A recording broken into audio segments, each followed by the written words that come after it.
ہم ایک دفعہ پھر میدان حشر میں کھڑے تھے. بچوں سے متعلق نائمہ کا سوال میرے کانوں میں گونج رہا تھا. میں نے صالح سے کہا، میں اپنے ان دونوں بچوں سے ملنا چاہتا ہوں جو یہاں موجود ہیں. اس کا مطلب ہے کہ تم ذہنی طور پر ان دونوں سے ان کے برے حال میں ملنے کے لیے تیار ہو چکے ہو؟ ہاں، شاید میں پہلے خود میں یہ حوصلہ نہیں پا رہا تھا. میرے لیے تو اپنے استاد کا صدمہ بہت تھا. پھر اپنی بہو ہما کو برے حال میں دیکھ کر میرے اوسان خطا ہو گئے. مگر اب مجھے اندازہ ہو چکا ہے کہ ناگزیر کا سامنا کرنے کا وقت آ گیا ہے. ہاں، ابھی حشر کا دن ہے. یہ صرف جنت میں جانے کے بعد ہی ہوگا کہ انسان کے لیے ہر صدمہ اور ہر خوف و حزن ختم ہو جائے گا. صالح نے مجھ پر طاری ہونے والے غم کی توجیح کی. یہی تعبیر قرآن پاک میں جنت کے لیے استعمال ہوئی ہے. وہ جگہ جہاں ماضی کا کوئی پچھتاوا ہے اور نہ مستقبل کا کوئی اندیشہ. میں نے اس کی تائید میں قرآن پاک کی ایک آیت کا حوالہ دیا. جواب میں صالح نے ایک اور بہت عام بات کو واضح کرتے ہوئے کہا، ہاں، جنت ایسی ہی جگہ ہے. حساب کتاب جب شروع ہوگا تو جنت و جہنم کو قریب لے آیا جائے گا. ہر شخص کی جنت یا جہنم کا جب فیصلہ ہوگا تو اسی وقت اس کو یہ بھی بتا دیا جائے گا کہ اسے کیا نہیں ملا، یعنی اسے کس عذاب سے بچا لیا گیا یا کس نعمت سے محروم کر دیا گیا ہے. کیا مطلب؟ میری آنکھوں میں تفصیل جاننے کی خواہش تھی. مطلب یہ کہ ایک شخص کے بارے میں اگر جنت کا فیصلہ ہوا تو اسی وقت اسے یہ بھی بتا دیا جائے گا کہ جہنم میں اس شخص کا ممکنہ ٹھکانہ کیا تھا جس سے اسے بچا لیا گیا ہے. اسی طرح فیصلہ اگر جہنم کا ہوا تو اس مجرم کو یہ بھی بتا دیا جائے گا کہ جنت میں اس کا ممکنہ طور پر کیا مقام محفوظ تھا. یہ تو خود اپنی ذات میں ایک بہت بڑا عذاب ہوگا. ہاں، اہل جنت کے لیے سب سے بڑی اور پہلی خوشی اس جہنم سے بچنا ہوگی، اور اہل جہنم کے لیے سب سے پہلا عذاب یہ پچھتاوا کہ کس اعلیٰ نعمت اور عظیم درجے سے وہ ابدی طور پر محروم ہو چکے ہیں. تمہیں کچھ دیر قبل بیان کردہ میری یہ بات یاد ہوگی کہ جس انسان نے روز ازل اپنے لیے جنت میں ترقی کا جتنا بڑا مکان چاہا، اس نے جہنم کے بھی اتنے ہی زیادہ پست مقام کا خطرہ مول لے لیا تھا. سو آج اس کا نتیجہ یہ نکلے گا کہ جنت میں اعلیٰ مقام ملنے کی مسرت کے ہمراہ جہنم میں سخت ترین عذاب سے بچنے کی نوید بھی ملے گی، اور جہنم میں پست ترین مقام کی مصیبت کے ساتھ جنت کے اعلیٰ ترین درجات سے محرومی کی حسرت بھی اسی تناسب سے زیادہ ہوگی. میرے خدایا، میرے منہ سے بے اختیار نکلا. ہم یہ گفتگو کر رہے تھے اور آہستہ آہستہ چلتے جا رہے تھے. حشر کے احوال ابھی تک وہی تھے یا شاید کچھ سخت تر ہو چکے تھے. وہی رونا پیٹنا، وہی پریشانی و بدحالی، وہی حسرت و ندامت، وہی اضطراب، وہی بے چینی، وہی حزن و مایوسی. ہر چہرے پر سوال تھا مگر جواب کہیں نہیں تھا، مگر سکون کہیں نہیں تھا. اسی میدان میں ایک جگہ دو لڑکیاں پتھریلی زمین پر بے یار و مددگار بیٹھی ہوئی تھیں. دونوں کی آنکھیں بری طرح سوج رہی تھیں. صاف لگ رہا تھا کہ روتے روتے ان کی یہ حالت ہو چکی ہے. نڈھال جسم، پریشان چہرہ اور مردہ آنکھیں. ان کے دکھ کی کہانی ان کے چہرے پر دور سے پڑھی جا سکتی تھی. ان میں سے ایک زیادہ بدحال لڑکی دوسرے سے کہنے لگی، لیلا، مجھے یقین نہیں آ رہا کہ یہ سب کچھ سچ ہے. انسان موت کے بعد دوبارہ اس طرح زندہ ہو سکتے ہیں؟ دنیا کی زندگی کے بعد ایک نئی دنیا شروع ہو سکتی ہے؟ نہیں، مجھے یقین نہیں آتا. کاش یہ ایک بھیانک خواب ہو. کاش میری آنکھ کھلے اور میں اپنے ٹھنڈے ایئر کنڈیشن بیڈ روم کے نرم و نازک بستر پر لیٹی ہوئی ہوں، اور پھر کالج آ کر میں تمہیں بتاؤں کہ آج میں نے ایک بہت بھیانک خواب دیکھا ہے. کاش یہ خواب ہو، کاش یہ خواب ہو. یہ کہتے ہوئے وہ بلک بلک کر رونے لگی. لیلا نے روتی ہوئی آسما سے کہا، یقین کرنے نہ کرنے سے اب کیا فرق پڑتا ہے؟ یہ خواب نہیں، حقیقت ہے۔ خواب تو وہ تھا جو ہم پچھلی دنیا میں دیکھ رہے تھے۔ آنکھ تو اب کھلی ہے آسماں، آنکھ تو اب کھلی ہے، مگر اب آنکھ کھلنے کا کیا فائدہ؟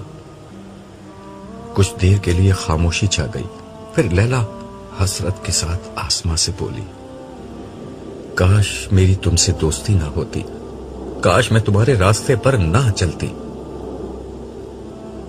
ہاں، کاش میں تمہارے راستے پر چلتی تو ہم دونوں کا یہ حال نہ ہوتا۔ پتہ نہیں اب آگے کیا ہوگا۔ آسماں کا لہجہ بھی افسردہ تھا۔ خاموشی کے ایک وقفے کے بعد آسماں نے لیلا سے مخاطب ہو کر کہا، لیلا یہ تو بتاؤ دنیا میں ہم کتنے دن رہے تھے؟ پتہ نہیں، 1 دن یا 10 دن یا شاید بس ایک پہر۔ اس وقت تو یوں لگتا ہے کہ زندگی کبھی ختم نہ ہوگی، مگر اب تو سب کچھ بس ایک خواب لگتا ہے۔ مجھے تو اب اس خواب کی کوئی جھلک بھی یاد نہیں آ رہی۔ یہ کہتے ہوئے آسماں ماضی کے دھندلکوں میں کھو گئی۔ شاید وہ ماضی کے ورق الٹ کر کوئی ایسا پہر ڈھونڈ رہی تھی جس کی یاد آج تسلی کا کچھ سہارا بن جاتی، مگر اس کی یادداشت میں کوئی ایسا پہر نہیں آیا۔ جو کچھ یاد آیا وہ خود ایک فرد قرارداد جرم کی حیثیت رکھتا تھا۔ میں آج قیامت لگ رہی ہوں نا؟ آسمان نے ایک ادا سے جسم کو لہرایا اور کسی ماڈل کے انداز میں 2 قدم چل کر لیلا کے سامنے کھڑی ہو گئی۔ لیلا اپنی درسگاہ کے احاطے میں درختوں کے سائے تلے بچھائی گئی ایک بینچ پر بیٹھی جوس پی رہی تھی، اور اس کے سامنے اس کی عزیز سہیلی آسماں لہراتی بل کھاتی اپنے نئے کپڑوں کی نمائش کر رہی تھی۔ لیلا خاموش رہی تو آسماں نے دوبارہ کہا، میں کیسی لگ رہی ہوں؟ تم کپڑے پہن کر بھی برہنہ لگ رہی ہو۔ لیلا نے بے نیازی سے جوس کا ایک سپ لیتے ہوئے اس کے لباس پر تبصرہ کیا۔ واٹ؟ سچ کہہ رہی ہوں، یہ لون کا پرنٹ تو بہت شاندار، مگر اس سے تمہارا پورا جسم جھلک رہا ہے۔ آستینے تو تم پہننے کی عادی ویسے ہی نہیں ہو، مگر اس لباس میں تو بازوؤں کے ساتھ تمہارے کندھے بھی برہنہ نظر آ رہے ہیں۔ Well well madam, don't condemn me. میں نے آپ کے کہنے سے یہ ایسٹرن ڈریس پہنا ہے، ورنہ مجھے صرف جینز اور ٹی شرٹ پسند ہے۔ یہ آدھی بات ہے، پوری بات یہ ہے کہ ٹائٹ جینز اور چست سلیو لیس ٹی شرٹ۔ اور کیا یہاں برقع پہن کر آؤں؟ آسماں نے طنزیہ انداز میں پوچھا۔ آسماں، یہاں لڑکے بھی پڑھتے ہیں، ہمیں محتاط رہنا چاہیے، یہ ہماری ذمہ داری ہے۔ لیلا نے اسے ناصحانہ انداز میں سمجھاتے ہوئے کہا، سوری، یہ تمہاری رائے ہے، ورنہ ذمہ داری تو ان لڑکوں کی ہے کہ اپنی نظریں جھکا کر رکھیں۔ کوئی مولوی انہیں یہ کیوں نہیں بتاتا؟ یقیناً یہ ان کی ذمہ داری ہے، مگر کیا ہماری کوئی ذمہ داری نہیں ہے؟ لیلا کے اس جواب پر آسماں تنک کر بولی، کیا ہم اپنی پسند کے کپڑے بھی نہ پہنیں، خوبصورت بھی نظر نہ آئیں؟ ضرور پہنو اور ضرور خوبصورت لگو، مگر حیا کے دائرے میں رہتے ہوئے۔ بس کرو یار، یہاں ایک میڈم شائستہ ہیں جو ہر وقت ایسے ہی ماڈسٹی پر لیکچر دیتی رہتی ہیں، اور دوسری تم ہو۔ سنو، ان کے نقش قدم پر مت چلو، ورنہ ان کے جیسا ہی انجام ہوگا۔ ساری زندگی گھر بیٹھی رہ جاؤ گی ماڈسٹ بن کر، تمہاری بھی کہیں شادی نہیں ہوگی۔ آسماں، بری بات ہے، اتنی اچھی اور نیک ٹیچر ہیں اور تم ہو کہ ان کا مذاق اڑا رہی ہو۔ ان کی شادی نہیں ہوئی تو اس میں ان کی ماڈسٹی کا نہیں، ہمارے معاشرے کا قصور ہے۔ ارے چھوڑو یار یہ فضول بحث۔ یہ دیکھو، یہ جو لون کا پرنٹ میں نے پہنا ہے وہ سپر ماڈل ایکٹریس چمپا نے لانچ کیا ہے، اور اس کا ڈیزائنر بھی انٹرنیشنل شہرت کا مالک ہے۔ پتا ہے، ایک سوٹ 30,000 کا ہے۔ تم نے تو ایگزیبیشن میں جانے سے انکار کر دیا تھا، مگر وہاں بڑا مزہ آیا۔ آخر میں فیشن شو بھی تھا، اسی میں چمپا نے یہ اسٹائل پہنا تھا جیسے میں نے کاپی کیا ہے۔ تم بھی بنوا لو، اور اس کے بعد میرے گھر والے مجھے گھر سے نکال دیں گے۔